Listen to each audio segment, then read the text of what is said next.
அதாவது முதல்ல வர்றவங்களுக்கு கூடுதலான நன்மை இருக்கிறது என்பதை விளக்குவதற்காக நபி ஸல்லல்லாஹு அலைஹி வஸல்லம் சொன்னாங்க, யார் முதல்ல வர்றாரோ ஒரு ஒட்டகத்தை குர்பானி கொடுத்த நன்மை கிடைக்கும், அப்புறம் மாடு, அப்புறம் அப்படி முட்டை வரைக்கும் என்ன செய்யுது ரசூல் ஸல்லல்லாஹு அலைஹி வஸல்லம் சொல்கிறாங்க. அப்போ இமாம் எப்போ மெம்பரில் ஏறி விட்டு உரைய ஆரம்பிக்கிறாரோ அந்த பதிவேடை மூடிக்கொள்கிறார்கள். இந்த ஃபஸ்ட்டில் வர்றதுக்குன்னு உள்ள பதிவேடு, அதுக்குள்ள பொதுவான பதிவேடு மூடப்படாது, அதில் கலந்து கொண்டு வரக்கூடிய நன்மையெல்லாம் கிடைக்கும். முதல்ல வருபவர்களுக்குங்கிற ஒரு கணக்கு இருக்குல்ல, முதல்ல வருதல் என்பது இமாம் மெம்பரில் ஏறுற வரைக்கும் தான்.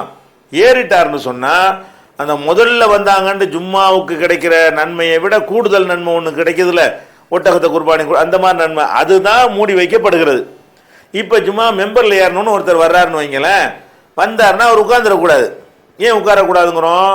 ரசூல் ஸல்லல்லாஹு அலைஹி வஸல்லம் அவர்கள் ஒரு நாள் உரை நிகழ்த்தி கொண்டிருக்கும் பொழுது அந்த சலீக்கு என்கிற ஒரு பேருடைய சஹாபி வருவார், என்ன செய்வார்னா நறுக்குன்னு உட்கார்ந்துருவார். அப்போ நபி ஸல்லல்லாஹு அலைஹி வஸல்லம் மெம்பரில் இருக்கிறனால பளிச்சுன்னு அவங்களுக்கு தெரிஞ்சு போயிடும். அது எந்திரிச்சு என்ன செய்வாங்க, நீ ஹல் சல்லைத்த ரக்காத்தை, நீ 2 ரக்காத்து நீ தொழுதியான்னு கேட்பாங்க. அவர்லாம் இல்லைன்னு சொல்லுவார். அப்போ ரசூல் ஸல்லல்லாஹு அலைஹி சொல்கிறாங்க, கும் சல்லி ரக்காத்தை, நீ எழுந்து 2 ரக்காத் தொழுன்னு சொல்லுவாங்க. அப்போ ஒருத்தர் வந்தார், 2 ரக்காத் தொழாமல் உட்கார்ந்துட்டாரு, அதை கண்ணால் பார்க்குறாங்க, எழுப்பி விட்டு 2 ரக்காத் தொழுவுங்கிறாங்க. அதில் என்ன வழங்குது? இமாம் ஹுத்பா ஓதுனாலும் சரி தான், வந்தோம்னா 2 ரக்காத் தொழுது தான் என்ன செய்யணும், உட்காரணும். இது தெளிவான ஒரு நஸ் இருக்கிற, தெளிவான ஒரு ஆதாரம் இருக்கிற காரணத்தினால நம்ம என்ன செய்யணும், வந்தால் தொழுதுட்டு தான் உட்காரணுமே தவிர, ஆனால் நம்ம தொழுதுட்டு உட்கார்ந்ததுனால ஜும்மாவுடைய கேட்ட நன்மை நம்ம இழந்துட மாட்டோம். ஏன்?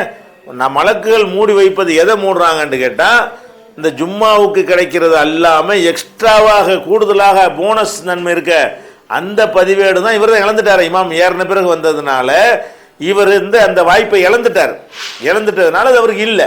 இனிமே உள்ள மறுபடி என்ன, முதல்ல தொழுகை நடக்கும்போது குத்பா நடக்கும்போது வந்தால் 2 ரக்காத் தொழுது தான் உட்காரணும் என்கிற ரூல் படி அவர் நடந்து கொள்ளணும்.